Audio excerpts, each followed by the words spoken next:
Hello YouTube, this is Froogle at long last with the long-awaited DC-9 review. You will recall I did a DC-9 first impressions a while ago, looking at the Flight 1 Coolsky McPhat DC-9, which is a phenomenal aircraft and phenomenally complex aircraft. It's taken me this long to get to the point where I can actually fly it well enough to actually do a review video on it. Now, you may be wondering why on earth you're not looking at a DC-9 right now. That's part of the challenge. That's part of the fun of the DC-9. The DC-9 is a fairly retro style jet. It doesn't have a built-in GPS, although you can cheat and use the FSX one. It just has radios. So if you're going to fly this thing properly, then you need to know how to fly SIDs and STARs, the standard instrument departures and the arrival procedures into an airport. And that's exactly what we're going to do. We're going to follow my tried and trusted route here of London Gatwick to Amsterdam, because it's a fairly short flight and it's a fairly busy flight, even if you're doing everything on autopilot, which we're not. We're going to be doing some on autopilot, some manual. But leaving Gatwick, we're going to follow what is known as a SID, a standard instrument departure. Now, a number of people have asked me, how the hell do you choose a SID? What is a SID? Where do you get SIDs from? It's very easy. You'll see up here, this is NDAC from Navigraph. It's a free tool that you can get from Navigraph, who provide all the navigation data sets for like the PMDG 737, the Avassoft DFB, and numerous other aircraft. They also have this tool called NDAC, which provides you with charts. You basically find the airport you want. So I've got 3 that are bought already, and then you just say, I want to buy London Gatwick, I want to buy Geneva, I want to buy Amsterdam, and it gives you all the charts for that airport, and they're all very, very accurate and fully annotated. You couldn't fly a real aircraft with these, or you're not supposed to. Not entirely sure what information is missing from these that would prevent you from flying a real aircraft, but you can see they are very, very accurate and realistic.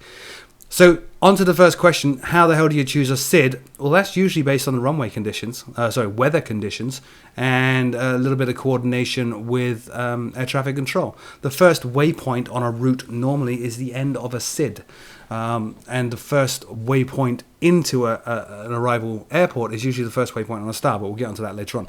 So, I know from the current weather conditions that we are going to be taking off on runway 8 right. So, using Navigraph's NDAC here, I just type in SID. Here's all the SIDs. I know I'm taking off on 8 right. Now you see there's a number of SIDs here. Look.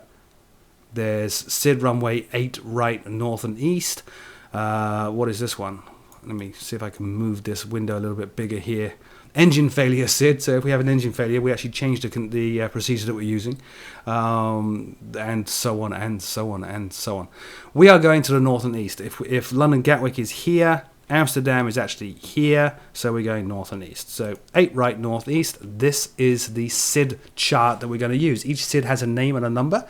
So there's Lamb 5 Papa, Lamb 5 Whiskey, Clacton 5 Papa, Clacton 5 Whiskey. We are going this way. If you think Amsterdam is right about here. So we're going to be using runway 8 right, Clacton 5 Papa or 5 Whiskey Cid. Simple as that. It's as simple as that.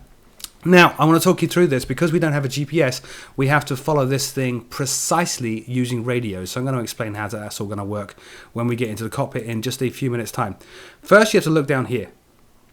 They normally have a few conditions and instructions down here. So using Clacton 5 Papa or Clacton 5 Whiskey, it says, from runway 8 right, climb on a heading of 079 until you intercept the 272 radial to DVR. Okay?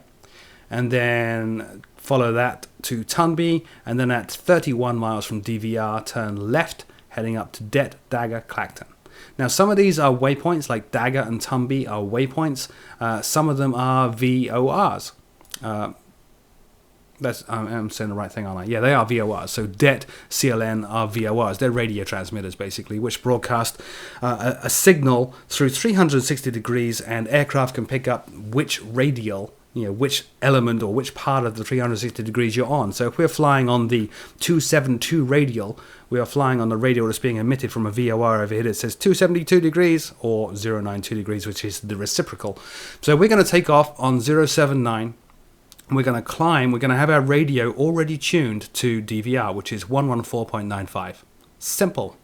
We are going to then intercept the 092 degree radial or 292 radial. It's the same thing. See, it actually says 092, 272. So we're going to turn right into heading 092 degrees, intercepting that radial, and fly all the way down here. Okay? If we wanted to cross-check, we can use the second radio in the cockpit at Tunby, which is 39.1 miles from DVR. We can cross-check at that point and make sure that we are on the 234 radial to Detling. If we want to. It's actually a little bit hard to do that in a DC-9, as you'll see, but we could if we wanted to. Now, we're going to continue all the way down here until we are 31 miles away from DVR, at which point we will turn to a heading of 006 direct to Det, which is another VOR. When we overfly Det, we will turn onto a heading of 05. Is that right? 05? It's hard to see. I think that is. 015. I didn't think it was 05. 015 degrees north from Detling, which again is a radial. So we can just turn 015, and then once we start picking up the VOR accurately again right about here, we'll actually intercept that radial fly all the way up here. And then when we get here, which is on the 085 radial to Clacton, we will turn right onto the 085 radial to Clacton, and we are on our way. That is how to fly a standard instrument departure in a nutshell. We missed a few things. I'll go over what they are right now. The things that we missed are here. At Tunby, we want to be at 5,000 feet. At Detling, here, we want to be at 5,000 feet. We then initiate a climb so that 5 miles after Detling, we are at 6,000 feet. You can see that right down here. So it's a stepped climb as well, which is going to make this very interesting. Now, because we do have an autopilot in the DC-9, it is incredibly basic. You basically tell it the VOR to intercept and then the amount of pitch or speed you want to hold. Excuse me. We're going to be almost flying this manually. In fact, some of the legs are actually better to fly manually in the Flight 1 Coolsky McPhat DC-9 because it actually doesn't like intercepting VORs that well, as you will see. So some of this you actually would want to fly manually. But whether it's manual or on the autopilot, there is still a lot to do. Even on the autopilot here, you are adjusting a lot of knobs in the cockpit to try to stay on course. It's a very, very busy Cid. So that's that. So 5,000 feet here, 5,000 feet here. Initiate our climb at that point so that at 5 miles after Detling, we are at or above 6,000 feet. Which will be, at 6,000 feet, and then we initiate our climb after this point all the way up to our flight level, which will be flight level 210, I think. Pretty good? Get that? Understand that? These are pretty easy to understand. Look at the boxes. The boxes are radio transmitters, VORs. So there's Biggin Hill there, 115.1. There's Gatwick, IGG, 110.9. There's DVR down here, as you saw on the side of the page. Detling here. Just look at the boxes. You got the Morse code here, so that's dash dot dot dot dash for Detling. If you want to listen into the Morse code, the aircraft supports that because it is so old and old-fashioned. But it's very, very simple. You just choose the Cid that you're going to fly, look at the instructions, follow the instructions, and you are good as gold. The challenge, obviously, is managing the aircraft during this, as we will now see. See you in the cockpit. All right, so here we are in FSX. And now I want to cover some stuff about this aircraft that I know I covered in the first impressions. I want to go over it briefly because it's been so long since I did that. This, first of all, I've got to get it out of the way. This is an incredibly complex aircraft. I would say this is as complex as the 737 NGX, but in a completely different style because it's so, not old, but classic, retro in how you manage everything. But the systems modeling in this is incredibly detailed, very, very detailed. Now, McPhat are the company that did the texturing on this aircraft, and they were very, very kind and sent me their UDHT pack, which stands for Ultra High Definition Textures. So this is one of the textures from that pack. It's the British Midland skin livery for the DC-9. You can see that the level of detail on this is absolutely out of this world. Lots of bumps, lots of rivets. I'm not running DirectX 10 because I don't like it, but if you're running DirectX 10, there's a lot of glows and reflections and blooms. Phenomenally detailed. So you got to bear that in mind as well. If you get this pack from Flight 1, bear in mind this is published by Flight 1, developed by Coolsky with McPhat doing the textures. If you buy this from Flight 1, you're getting the base aircraft with I think 6 liveries, and then you can go over to McPhat and you can buy extra liveries if you wish to. They are worth it. If you're going to spend a lot of time in this, they're pretty damn awesome. And McPhat have done the texturing inside the cockpit as well, which I will show you. In fact, I will show you it right now. Let's go into the cockpit. So here we are in the cockpit. It is a very detailed cockpit. I know I showed you guys this before. Now, as we're talking about frame rates, I had a lot of problems with frame rates initially. I still have problems with frame rates on this aircraft, I've got to say that. And part of that, though, is down to this stuff. these dials are very, very smooth in their updates, and something you can do in the PMDG 737 is change the rate at which the displays update. You can't do that with this aircraft. By the way, look at the reflections on these as they move around. You see that? You can't change the rate at which these dials update, so they remain very smooth, very fluid, and I think that's part of the impact on the frame rates. In fact, I'm fairly sure it is. Plus, there is a very complex flight model built into this, and as I said, hideously complex systems modeling. Worth bearing all that in mind, but it is a very, very complicated aircraft. I'm going to just go close to these dials here. Look. Amazing detail on these. The reflections on the glass there as you move around. Very, very, very cool. Anyway, I'm going to stop mucking around with that. Put my keyboard out of the way so I can concentrate. Now, the other thing to bear in mind with this, as I said, this is a very complex aircraft. I keep saying that. I've got to keep stressing that because I know some of you are going to go, this looks so cool, and go buy it, and then I'm going to get 101 comments saying, how do you fly it? It's a very, very complex aircraft. Unlike PMDG, though, the developers have put in a method of simplifying it, which is down here, this little red dot. You click on this, you get this big menu up, which lets you jump between the different views and stuff like that, which is great. The number one thing is this, though, Flight Center.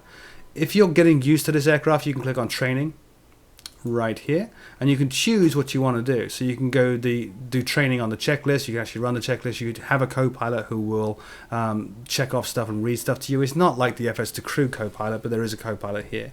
You can practice procedures. There's all training stuff built in here for all of this stuff. There's even a cockpit familiarization thing somewhere in here, which walks you through each dial in the cockpit and explains what they do, as well as how to start the aircraft, stop the aircraft, and stuff like that. Here it is, cockpit walkthrough. Main panel, overhead panel, pedestal, sub panels, and so on and so on and so on. It's crazy detailed, but tons of tutorial stuff in here. The other thing that's built into this to help you, and I'm going to be using it in a second, is this. Starting this up from cold and dark is an immense procedure which takes a very long time, and I have not mastered it yet. Despite how long I've been playing with this aircraft now, I've still not mastered cold and dark. So I tend to do these. I just go into auto aircraft config and choose clear for takeoff, and it configures the aircraft ready to go, and I don't have to worry about it too much. I can concentrate on flying the aircraft, which in itself is a feat. There is a dispatch system in here where you can change the number of passengers on board, change the amount of fuel that you've got on board, which is very useful because, excuse me, it will also give you a dispatch, a load sheet down the bottom here, which you can print out. You can print out to your printer next to your computer, which is cool. I'm going to put in some fuel on this. Just going to go about... you know what, let's go full wings. Don't really care about anything else. Great. So there's that. You have options. Oops, yeah, update. I did click that. I don't like that. Some of the UI elements are a little funky. Like I did click on update. Let's try that once again, shall we? Oh, I did update. Okay.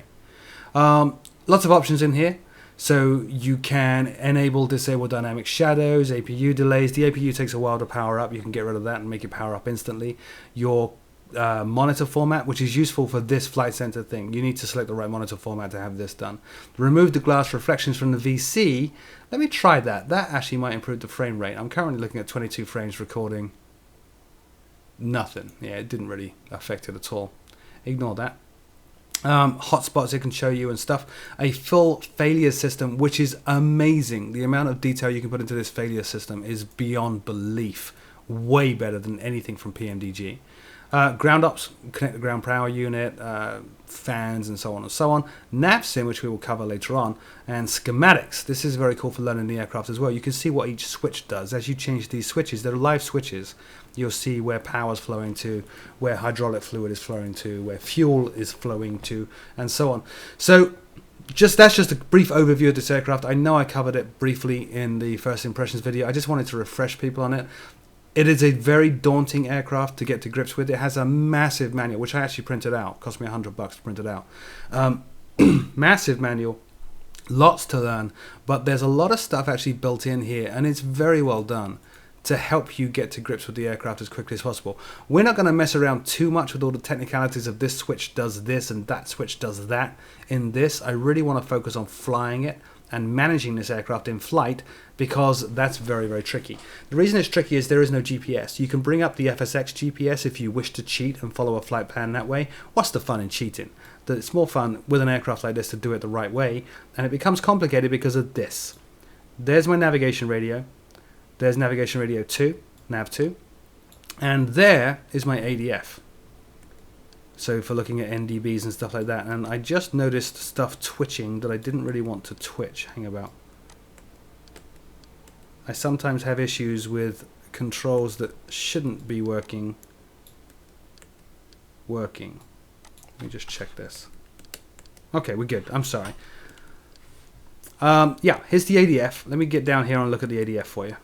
Here, this thing is so archaic, it's ridiculous. You're tuning it by turning this knob, these knobs here, and then you're looking at the signal strength right here. Once it gets pretty high, you know you're tuned in on the correct ADF, or correct NDB I should say, and transmitters. It's that complicated and that old, so there is no dialing up a number very, very quickly on the ADF stuff and being tuned to a beacon. You need to really kind of fine tune this thing and find it by looking at the signal strength, which is very hard to do. We are going to cheat on that. Now on nav 1 and nav 2, nav 1 is tied to this display here. Nav 2 is tied to this display here. So if you're trying to track two VORs to navigate, as we're going to do on this Cid, it's very hard to do. You can actually only track one at a time.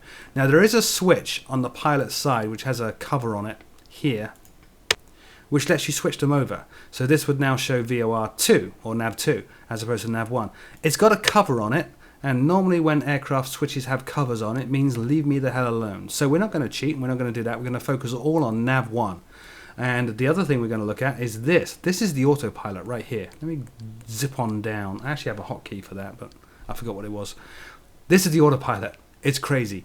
You have two sides to this, really. This side is your pitch. This side is your bank. That's all there is to it. So on this side, for my pitch, I can control whether I want the autopilot to hold my vertical speed. So if I'm climbing at 1500 feet per minute, it will hold 1500 feet per minute. I can put it in indicated airspeed or Mach hold. So if I'm climbing at 180 knots, it will hold 180 knots, and so on and so on. I can also roll this wheel manually and basically set a manual amount of pitch in there, which we'll be doing as we climb out and take off later on. Over here, I can basically follow a specific heading, tune to a nav, a localizer frequency, and then run in on a localizer radio, which we're going to be doing a lot of. Or I can just tell the autopilot turn this much, and just roll this wheel, and it will turn this much. Big autopilot switch here. A lot of this is also controlled, strangely enough, from up. Gosh, I've got to get my hotkeys from up here, of all places. So you could tune in, once you've tuned in your radios down here, you can go up here and you can set the radial that you want to be on. That would be the course, right? And then you flick this switch, look. So now it's on ILS. You can just about see ILS on the top of that knob. Now it's on heading hold. Now it's on nav lock or localizer hold. So you're setting the autopilot modes right here, which is freaky. There is a flight director built into this, which will show you the appropriate amount of pitch, bank, and everything else that you want to do. I haven't quite mastered that. And this, which is a light, is also a button called speed control. It will show you if you're going too fast or too slow based on the phase of flight that you're in. There's a very rudimentary computer in this aircraft which can figure that out. There is also even an auto throttle, which I don't use. There's the lever there. You see engage auto throttle. Auto throttle is just used for landing, and it will force the aircraft's it will force the throttle to maintain the correct settings for the approach speed that you want. I don't like that. Everything is very rudimentary in this, so for landing I prefer to go full manual on that, just so you know. Worth bearing all that stuff in mind. Tons and tons and tons and tons of stuff to do. Anyway, let's power this up. Like I said, I'm not going to follow the checklist. I'm not going to do it by the book. I have a lot to learn still to power this up from scratch. I am going to learn because I'm starting a series on cold and dark aircraft, and one of the aircraft I want to feature is this one, and you'll see that it takes 30 minutes of switch clicking to get this thing powered up. But I am going to cheat, so I'm going to go over here, go to the flight center, just check the dispatch is all good. Yeah, we look all lovely. Go to auto aircraft config, and I'm going to say clear for takeoff. It does take a moment for everything to come online. Got to bear that in mind. Looking at the fuel flow indicator here, I want to see that thing start moving, which means the engines are online. It's a very quiet cockpit. I know some people have spoken about this in forums as well. You can't hear the engines. You're not supposed to. In the real DC-9, you can't very much hear the engines either. The engines are attached to the tail of the aircraft, and the pilot is attached to the nose of the aircraft. The chances of you hearing the engines when you're just under Mach 1 is somewhat minimal. So there's not a lot of engine noise in the cockpit. Bear that in mind. Alright, here come the engines now. One of them anyway. Waiting for the second one to come up. There are some bugs in this aircraft. I gotta say that as well. I've had more problems trying to get this video recorded than on any other aircraft. I will load this up and the screen will be glitched and there'll be polygons all over the place and you can't look out the cockpit and it's horrible. Or it will crash, or things just simply won't be clickable. I'm pleased to say I can click on stuff right now, although I do have a flashing cursor, which is never a good sign. Not flashing everywhere, so that's good. So there's a lot of bugs with this. You have to bear that in mind. You've got to be pretty dedicated not only to learning how to fly this aircraft, but putting up with the bugs initially as well. Alright, so we're all pretty much configured for takeoff. I'm going to set some flaps. I think they already are. Flaps extended. Flaps 5. There we go. So we're at flaps 5 for takeoff. That was my co-pilot, by the way. You can bring him up with the checklists. There are checklists here. And you can work through these and he will read out each item, then you're expected to go and do the item concerned yourself manually. Let's go taxi down to runway 8 right and get this thing ready to go. Once we get closer, actually, I'll set up the radios, which I've not done yet. Taxis really nicely, by the way. I wish I had set up track IR at this point. It does want to get away from you a little bit under taxi. You really have to watch it.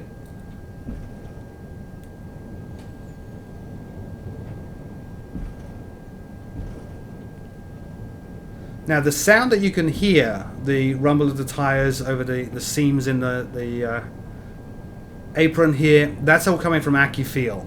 That's not coming from this add-on. Just remember that as well. The slight whine you can hear in the background is obviously the electrical systems, the air conditioning, and the engines are very, very subdued.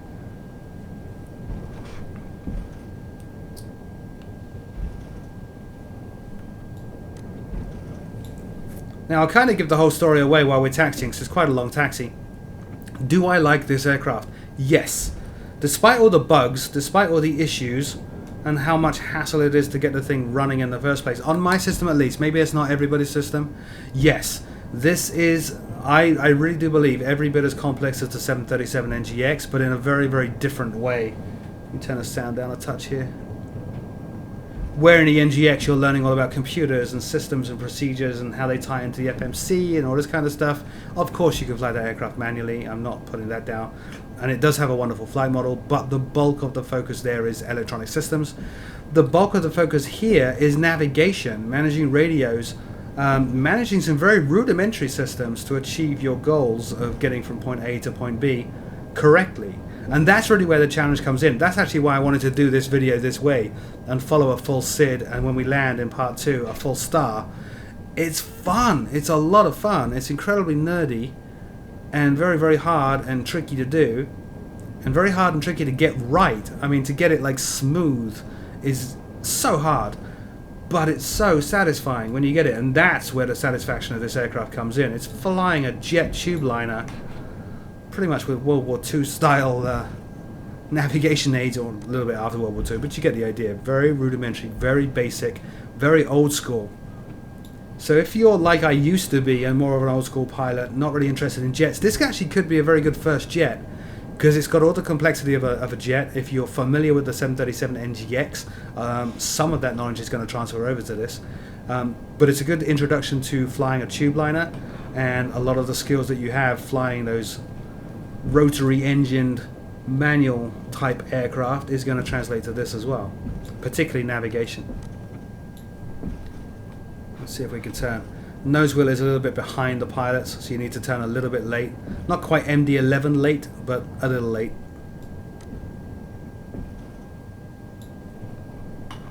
Alright, let's get on down here.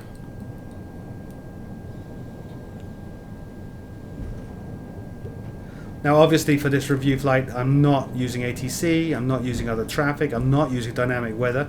I really want to focus on flying the aircraft as opposed to dealing with all the challenges that those things fly up. When you throw them into the mix though, dynamic aircraft, ATC, particularly VATSIM, this becomes a massive handful to manage. Very satisfying. So I'm going to do things completely wrong and we'll be setting up all the radios on the runway. I know it's not realistic. It's a sim. It doesn't have to be. The rest of it will be though. You know my videos. My videos tend to get pretty hardcore on the realism. It's just for this there is so much to cover. I really want to get to the runway and get everything sorted out there rather than take my time and do everything correctly. As I said, there will be follow-up videos on this, I am sure, looking at cold and dark starts, following all the procedures from cold and dark to landing. And they will be every bit as complex as the NGX ones you've seen. But right now, I've still got a lot to learn. And I know you guys, some of you guys have been begging me to release this video. So let's get it done. Alright, here we are. Runway 8 right. Aircraft is already configured for takeoff. I've got my flaps set in. We're not going to take off. We are going to set up the radios. So put the brakes on. Parking brake set. There's the co-pilot once again. Okay, so we are going to be climbing out on a heading of 0... You know what? I'm looking at the wrong Cid. Bear with me. Here we go. 079. Yes, that's paper you can hear. It's that old school. So here's my heading. No digital readouts here. You really do have to just look closely, which I'm going to do. So 079, that would be 80, so it's going to be one takeoff that. There. That's the heading, that's pretty much the heading we're on, everything's aligned. And then we're going to turn onto the 092-272 radial to DVR. So let's go and set that up. Let's start using these hotkeys I've got programmed into Easy Dock. So DVR is 114.95. Now I don't like this. I'm rolling my mouse wheel up and the numbers are going down. That's kind of odd. So let's roll the mouse wheel down and it goes up 114.95. There. So that's all set. We like. So that's all good, that's all good, that's all good. I'm going to put this into nav lock already. It doesn't matter because the autopilot is not turned on. It's kind of just setting that VNAV and LNAV button before you take off in the NGX. So that's all set. Now the course that we want, as I said, is 092-272 radial. So we'll dial that in. You do get a readout on this, and you have to be a little bit careful as to where you roll this wheel, or you'll just jump through 50 numbers at once. So it's a very subtle turn. 092. Now you don't have an autopilot that you can set an altitude in, it will climb to that and hold it. What you do have though is an altitude alerter. We know that at Tunby, which is along that radial that you saw earlier in the diagram, we need to be at 5,000 feet. So we will set the alerter up here to be 5,000 feet. Which means when we get near 5,000 feet, you'll hear eh, and that means we're coming up on the altitude and I need to start paying attention. When that happens, there is a handy little switch right about here, altitude hold. It will hold the current altitude. So once we get at that altitude, I'll flick that, it will hold 5,000 feet and we're good to go. So everything's set. We're climbing out on this heading. We're going to be in heading hold. So this is actually all wrong. What are you doing here? Here we go with the switches. And now for some reason cannot click this switch. See what I'm saying about the bugs? There we go. What we have, turn knob, nav log. In fact, I'm going to leave that right there. I will just flick on heading select here and I'll flick it up on this switch as well. So we'll turn that on. There we go. We're going to put this straight away then in heading hold. ILS, heading hold, there, H. We're good to go. I think everything's set. Let's clear that condition. Everything looks good. Our trusty co-pilot powered everything up correctly, I'm sure. Just make sure all my levers are working, which they are. We know the throttles are working. That's how we got here. Good to go.